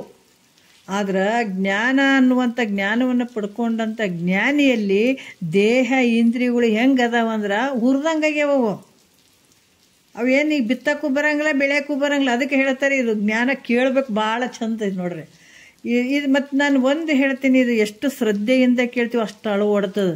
ಇವತ್ತು ನಮ್ಗೆ ಹಿತ್ತಲ ಗಿಡ ಮದ್ದಲ್ಲ ಅಂತಾರಲ್ಲ, ಇಂಥವು ಕೇಳಕ್ಕೆ ಎಲ್ಲೆಲ್ಲೋ ಕಾಶಿ ಆ ಕಡೆ ಈ ಕಡೆ ಎಲ್ಲ ಹೋಗ್ತಾರೆ ಇಂಥ ಜ್ಞಾನ ಪಡ್ಕೊಳಕ್ಕೆ. ಇವತ್ತು ನಮ್ಗೆ ಅನಾಯಾಸವಾಗಿ ವಿಷಯಗಳು ಸಿಗ್ತಾವಂದ್ರೆ ನಾವು ನೆಗ್ಲೆಕ್ಟ್ ಅಲಕ್ಷ್ಯ ಮಾಡಿಬಿಟ್ರೆ ಭಾಳ ಅನರ್ಥ ಆಗ್ತದೆ. ಈಗ ನಾವು ನೋಡ್ತೀವಿ, ಈಗ ಕೆಲವರೆಲ್ಲ ಇದನ್ನ ಇಟ್ಕೊಂಡು ಕೇಳ್ಕೊಂಡು ಮಲಗ್ತಿರ್ಬೇಕಂತ, ಮಲಗಿ ಕೇಳೋರ್ನು ಅದಾರ, ಇದ್ರೆ ಕೆಲಸ ಮಾಡ್ಕೊಂತ ಕೇಳೋರು ಅದಾರ. ಒಂದು ತಾಸು ನಾ ಭಗವಂತನ ಸಲುವಾಗಿ ನನ್ನನ್ನು ತಿಳ್ಕೊಳ್ಳೋದಕ್ಕೆ ಇದಕ್ಕೆ ಮೀಸಲಾಗಿಡ್ತೇನೆ ಅಂತ ಅಷ್ಟು ಶ್ರದ್ಧೆಯಿಂದ ಕುಂತು ಕೇಳಿದ್ರೆ ಖಂಡಿತ ಇದಕ್ಕೆ ಫಲಗಳದಾವ, ಹಾಗೇ ಆಗ್ತದೆ. ಇಲ್ಲ ನಾನು ಕುಂತು ಏನು ಮಾಡ್ಬೇಕಂತ ತಲೆದಿಂಬ ಬಿಟ್ಕೊಂಡು ಕೇಳ್ಕೊತ ಮುಕ್ಕೋತೀನಿ ಅಂದ್ರೆ ಅಲ್ಲ. ಇದು ಮಾಮೂಲಿ ಲೌಕಿಕದಾಗ ಬೇಕಾದಷ್ಟು ಮಾಡಿರಿ ನೀವು, ಆದರೆ ಇದ್ರಾಗ ಏನು ಇಷ್ಟೆಲ್ಲ ಕೇಳ್ತೀವಿಲ್ಲ ಇದ್ರ ಜೊತೆ ಶ್ರದ್ಧೆ ಇರಬೇಕು, ಶ್ರದ್ಧೆ ಜೊತೆ ನಂಬಿಕೆ ಇರಬೇಕು. ಏನೋ ಅಲ್ಲಿ ಒಬ್ಬಕ್ಕೆ ಕುಂತು ಹೇಳಕತ್ತೇಳ, ನಾವು ಇಲ್ಲಿ ಕೇಳಕತ್ತೀವಿ, ಹೆಂಗೆ ಬೇಕು ಹಂಗೆ ಕೇಳ್ತೀನಿ ಅಂದ್ರೆ ಅಲ್ಲ ಇದು ಜ್ಞಾನ. ಎಷ್ಟು ಶ್ರದ್ಧಾವನ್ ಲಭತೆ ಜ್ಞಾನ ಅಂತ ಹೇಳಿದ್ದಾರೆ ಅವರು. ಎಷ್ಟು ಶ್ರದ್ಧೆ ನಾವು ಇಟ್ಕೊಳ್ತೀವಿ ಅಷ್ಟು ಜ್ಞಾನ ಅಳವಡುವಂಥದ್ದಿದು. ಗುರುವಾಕ್ಯ ಕೇಳೋದ್ರ ಜೊತೆಗೆ ಶ್ರದ್ಧೆ ನಂಬಲ್ಲಿರುವಂಥದ್ದನ್ನು ಬೇಕಲ್ಲ, ಎಫರ್ಟ್ ಬೇಕು. ಅದು ಕೂಡ ನಮ್ಮಲ್ಲಿ ಶ್ರದ್ಧೆ ಬಹಳ ಮುಖ್ಯವಾಗಿರುವಂಥದ್ದು, ಅದು ಕೂಡ ಹೇಳ್ತಾರೆ ಅವರು. ಹಂಗಾಗಿ ಇಲ್ಲಿ ಏನಾಗ್ತದೆ ಅಂತಂದ್ರೆ ದೇಹ ಇಂದ್ರಿಯಗಳು, ಅಜ್ಞಾನಿಯಲ್ಲಿ ದೇಹ ಇಂದ್ರಿಯಗಳು ಜೀವಂತ ಬಿದ್ದು ಅಲ್ಲಿ ವ್ಯವಹಾರ ಮಾಡ್ತಾವ. ಆದ್ರೆ ಜ್ಞಾನಿ ದೇಹ ಇಂದ್ರಿಯಗಳು ಹೆಂಗದಾವ, ಅವು ಸುಟ್ಟು ಬೀಜದಂಗೆ ಅವು ಸತ್ತಿರ್ತಾವೆ, ಸತ್ತಂಗೆ ಅವು. ಇವು ನಾನು ಅಲ್ಲ ಅಂದಂಗೆ ಸತ್ತು ಹೋದಂಗೆ. ಅದು ಏನಾದರೂ ಕೈ ನೀನಲ್ಲ, ಕಾಲು ನೀನಲ್ಲ ಅಂತಂದಾಗ ಎಲ್ಲ ಕಡ್ದು ಬಿಸಾಕಾಗ್ತದೇನಂದ್ರೆ ಅಲ್ಲ. ನಿನ್ನ ಭಾವದಲ್ಲಿ ಏನು ಹಿಡ್ಕೊಂಡಿದಿ, ಹೆಂಡತಿ ಮಕ್ಕಳು, ಸಾಯ್ತೀನಿ, ಹುಟ್ಟುತ್ತೀನಿ, ಇದೆಲ್ಲ ಕಷ್ಟ ಐತೆ, ಸುಖ ಐತೆ ಅಂತ ನೀವು ಹೆಂಗೆ ಎಲ್ಲವನ್ನ ನೀವು ಹಿಡ್ಕೊಂಡಿದಿ ಭಾವದಲ್ಲಿ, ಆ ಭಾವದಲ್ಲೇ ಇದನ್ನು ಬಿಟ್ಕೊಳ್ಬೇಕಾಗ್ಯದ. ಇದು ಶರೀರ ನಾನಲ್ಲ, ಇಂದ್ರಿಯಗಳು ನಾನಲ್ಲ, ಇದು ವ್ಯವಹಾರ ನಂದಲ್ಲ, ನನ್ನ ನಿಜ ಸ್ವರೂಪದಲ್ಲಿ ಇವು ಯಾವ ಇಲ್ಲ ಅಂತ ಹಿಂಗೆ ತಿಳ್ಕೊಂಡು ಹೋಗ್ಬೇಕು. ಅದಕ್ಕೆ ಈ ರೀತಿ ಜ್ಞಾನಿಯಲ್ಲಿ ಇವು ಎಲ್ಲ ಸತ್ತಿರ್ತಾವೆ. ಅದಕ್ಕೆ ಯೋಗೀಶ್ವರನು ದೇಹ ಇಂದ್ರಿಯಾದಿಗಳು ವ್ಯವಹಾರಗಳಂತೆ ತೋರ್ತಾವ. ಹೆಂಗ ಆತನ ಬಲ್ಲಿ ಈ ವ್ಯವಹಾರ ಸತ್ತಿದ್ದ ವ್ಯವಹಾರ ಇರ್ತದ. ಅದರಿಂದ ಯೋಗೀಶ್ವರನ ದೇಹ ಇಂದ್ರಿಯಾದಿಗಳು ವ್ಯವಹಾರ ಉಳ್ಳಂತೆ ತೋರಿದ್ರು ಕೂಡ ನೋಡ್ರಿ, ಅವು ತಮ್ಮ ವ್ಯವಹಾರವನ್ನು ಮಾಡದೇ ಇರುವಂಗಿರ್ತಾವೆ. ಮಾಡದೇ ಇರುವುದರಿಂದ ಇದ್ರೂ ಇಲ್ಲ ಅಂತ ತಿಳಿ. ಅವು ವ್ಯವಹಾರ ಹೆಂಗೆ ಸುಟ್ಟು ಬಟ್ಟೆ ನೋಡ್ರಿ, ಈಗ ಸುಟ್ಟು ಬಟ್ಟೆ ಅದ, ಅದು ಹೆಂಗೆ ಕಾಣ್ತದ, ಸುಟ್ಟದ ಬಿದ್ದದ, ನಮಗೆ ಬಟ್ಟೆ ಥರನೇ ಕಾಣಕತ್ತದ. ಹಿಡ್ಯಕ್ಕೆ ಹೋದ್ರೆ ಅದು ಬಟ್ಟೆ ಐತೇನು, ಇಲ್ಲಲ್ಲ. ಮತ್ತೀಗ ಹಾವಿನ ಪರಿ ಇರ್ತದೆ, ಹಾವು ಬಿಟ್ಟದ, ನಿಜವಾಗಿ ಹಾವು ಕಂಡ್ರೆ ನಮಗೆ ಭಯ ಆಗ್ತದೆ. ಬರೀ ಹಾವಿನ ಪರಿ ಇರ್ತದೆ, ಅದು ಹಾವು ಥರನೇ ಕಾಣ್ತದೆ, ಆದ್ರೆ ಅಲ್ಲಿ ವ್ಯವಹಾರ ಆದೇನು, ಇಲ್ಲಲ್ಲ. ಅದೇ ರೀತಿ ಕೂಡ ಜ್ಞಾನಿ ಹೆಂಗಿರ್ತದೆ, ಒಂದು ಹಾವಿನ ಪರಿ ಬಿಟ್ಟಂಗೆ ನೋಡ್ರಿ. ಶರೀರ ಎಲ್ಲ ಇಂದ್ರಿಯಗಳು ಎಲ್ಲ ವ್ಯವಹಾರ ಮಾಡ್ತಾವಂದ್ರೆ ಅದ್ರಾಗ ಏನು ಶಕ್ತಿ ಇರಂಗಿಲ್ಲ. ಈಗ ಹಲ್ಲು ತೆಗೆದಂಥ ಹಾವು ಏನಾರು ಕಚ್ಚತದ ನಮಗೆ, ಇಲ್ಲಲ್ಲ. ಅದೇ ರೀತಿ ಕೂಡ ಇಂದ್ರಿಯಾದಿಗಳು ಹೆಂಗದಾವ, ಆತನ ಬಳಿ ಇದ್ದರೂ ಇರ್ಲಾರ್ದಂಗೆ ತೋರ್ತಾವಷ್ಟೇ. ಆದ್ರೆ ಅದ್ರ ವ್ಯವಹಾರ ಹೆಂಗದ, ಅದು ಯಾವುದು ಅದು ಸತ್ಯವಾಗಿ ಅಲ್ಲಿ ಇಲ್ಲ, ಅವೆಲ್ಲ ಮಿಥ್ಯವಾಗಿರುವಂಥದ್ದು. ಅದು ಯಾವ ವ್ಯವಹಾರವನ್ನು ಮಾಡೋಕ್ಕೂ ಬರೋಂಗಿಲ್ಲ, ಅಲ್ಲಿ ತೋರಿದಂಗೆ ಆಗ್ತದೆ. ವಿಚಾರ ಮಾಡಿ ನೋಡಿದ್ರೆ ಅದರಿಂದ ಯಾವ ಒಂದು ಇದನ್ನೇ ಇಲ್ಲ. ಜ್ಞಾನಿಯಲ್ಲಿ ಅದು ಮಾಡುವಂಥ ವ್ಯವಹಾರ ಕೂಡ ಸುಟ್ಟು ಬಟ್ಟೆ ಹಂಗೆ ಯಾವುದು ನಿಜ ಇರೋಂಗಿಲ್ಲ, ಸೊ ಮಾಡ್ತಾನಷ್ಟೇ. ಈ ರೀತಿಯಾಗಿ ತಿಳಿ. ಇದು ವ್ಯವಹಾರ ಉಳ್ಳಂತೆ ತೋರಿದರೂ ಕೂಡ ಅವು ತಮ್ಮ ವ್ಯವಹಾರವನ್ನು ಮಾಡದಿರುವುದರಿಂದ, ಆತ ವ್ಯವಹಾರ ಮಾಡೋಕತ್ತೇನಂದ್ರೂ ಕೂಡ ಆ ವ್ಯವಹಾರ ಮಾಡದೇ ಇರುವಂಥದ್ದು ಅಂತ ಈ ರೀತಿ ತಿಳ್ಕೊಂಬೈತ್ರ ಅಂತ ಹೇಳ್ತಾರೆ ನೋಡ್ರಿ. ಜ್ಞಾನಿಗೆ ಅಜ್ಞಾನಿಗಿರುವಂಥ ವ್ಯತ್ಯಾಸಗಳು. ಜ್ಞಾನಿ ಮಾಡ್ತಾನೆ, ಆತನು ಇಲ್ರಿ ಆತ ಜ್ಞಾನಿ ಅದನಂತಾರ, ಮತ್ತು ಆತನು ಬೇಕಾದಂಥ ಬಟ್ಟೆ ಹಾಕೋತಾನ್ರಿ, ಬೇಕಾದಷ್ಟು ಕೈಯಾಗ ಉಂಗುರ. ನಾನು ಒಂದು ಕಡೆ ಹಂಗೆ ಭಾಳಷ್ಟು ಜನ ಹಂಗೆ ಹೇಳ್ತಾರೆ. ಎರಡೂ ಥರ ಅದಾವೆ. ಪ್ರಾರಬ್ಧದ ಮೂಲಕ ಜ್ಞಾನಿಗಳು ಹೋಗ್ತಾರೆ. ಒಬ್ರು ಹಂಗದಾರಲ್ರಿ, ಅವರು ಇಷ್ಟು ಒಂದು ಮೆರೆದಾಡ್ತಾರೆ, ಅವರು ಜ್ಞಾನಿಗಳು ಅಲ್ಲ ಅನ್ನೋಕ್ಕೂ ಬರೋಂಗಿಲ್ಲ. ಇವರೆಲ್ಲ ಬಿಟ್ಟಾರ್ರಿ, ಇವರು ಜ್ಞಾನಿಗಳು ಅಲ್ಲ ಅನ್ನೋಕ್ಕೂ ಬರೋಂಗಿಲ್ಲ. ಇವ್ರು ಸಂಸಾರ ಮಾಡ್ತಾರೆ, ಇವ್ರು ಜ್ಞಾನಿಗಳು ಅಲ್ಲ ಅನ್ನೋಕ್ಕೂ ಬರೋಂಗಿಲ್ಲ.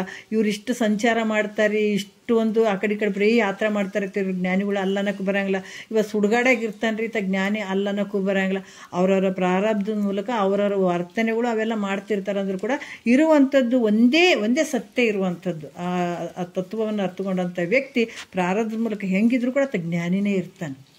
ಆತ ಅಷ್ಟೆಲ್ಲ ವ್ಯವಹಾರ ಮಾಡಿದಂಗೆ ಕಂಡ್ರೂ ಕೂಡ ಅದು ಎಲ್ಲ ವ್ಯವಹಾರ ಮಾಡದೇ ಇರುವಂಗೆ ಇರ್ತಾನತ. ಅದು ಯಾವ ವ್ಯವಹಾರಗಳು ಆತಗೆ ಯಾವ ಒಂದು ಎಫೆಕ್ಟ್ ಮಾಡಂಗಿಲ್ಲ, ಅವೆಲ್ಲ ಮಿಥ್ಯನೇ ಆಗಿರ್ತದೆ. ಸುಟ್ಟು ಬಟ್ಟೆ ಹಂಗೆ ಯಾವುದು ಕೆಲಸಕ್ಕೆ ಬರೋಂಗಿಲ್ಲ. ಅದರಿಂದ ಹಂಗೆ ತಿರುಗ್ತಿರ್ತಾನೆ ಜ್ಞಾನಿ ಅಂತ ಕೂಡ ಇಲ್ಲಿ ಹೇಳ್ತಾರೆ. ಈ ರೀತಿಯ ಜ್ಞಾನಿ ಆತನ ವರ್ತನೆ ಇರ್ತದ ಅನ್ನುವಂಥ ವಿಚಾರವನ್ನು ಇಲ್ಲಿ ಹೇಳ್ತಾರೆ. ಮತ್ತು ನಾಳೆ 10ನೇ ನುಡಿಯಿಂದ ನೋಡೋಣ. ಒಂದೆರಡು ಮತ್ತು ಗುರುಗಳ ಪಾದಕ್ಕೆ ಅರ್ಪಿಸಿ ಹರ ಓಂ.